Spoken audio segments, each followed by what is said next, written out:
Good day mga kopi! Dumating na yung ating in-order na Smart TV na 32 inches gel brand dito sa TikTok.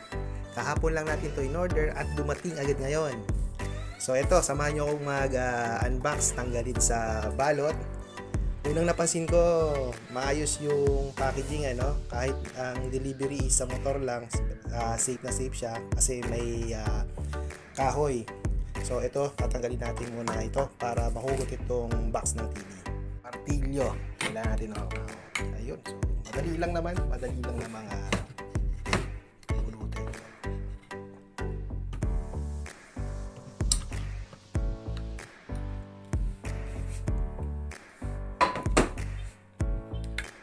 There you go. Tanggal na.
Gel TV. Unbox naman natin. Okay. Ito yung kanyang TV stand.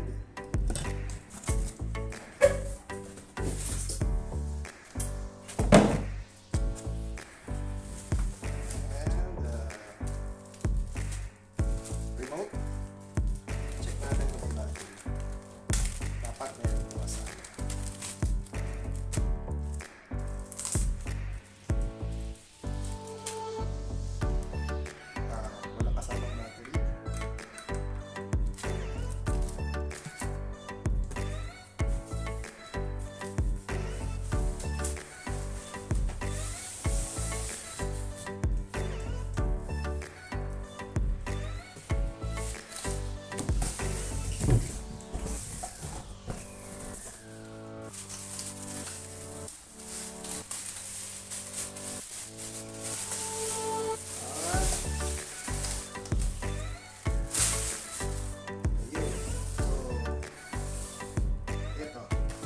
Damage, walang basag, pero nakalagay kasi doon merong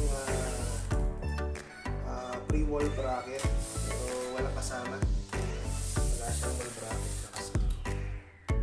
Normally snap at naka-separate box, although hindi naman natin kailangan ng wall bracket sa ganitong kalit na TV, pero nakalagay kasi doon sa nila.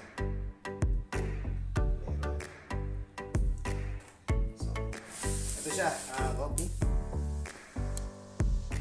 Normally pag bumili tayo ng TV, laging may kasamang na battery. Kahit pa yung mga Class B brand, no?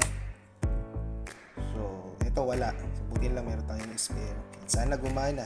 Tingnan natin ngayon kung mag-on. Okay, moment of truth. Ayun. Okay naman mga copy, walang pixelize yung screen, and we'll check na i-connect natin sa wifi kung okay na.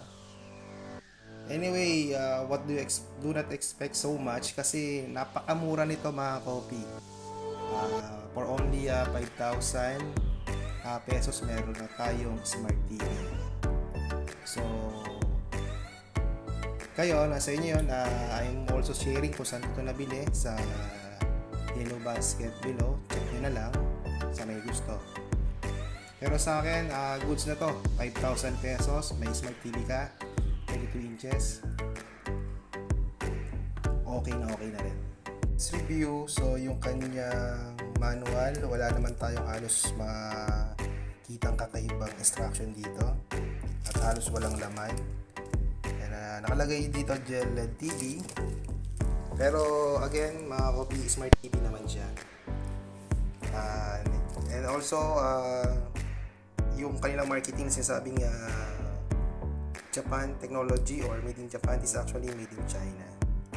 But again, for very tawag dito, affordable price for only 5,000 pesos, meron ka ng Smart TV, okay na rin. Sa pag-iingat lang yan.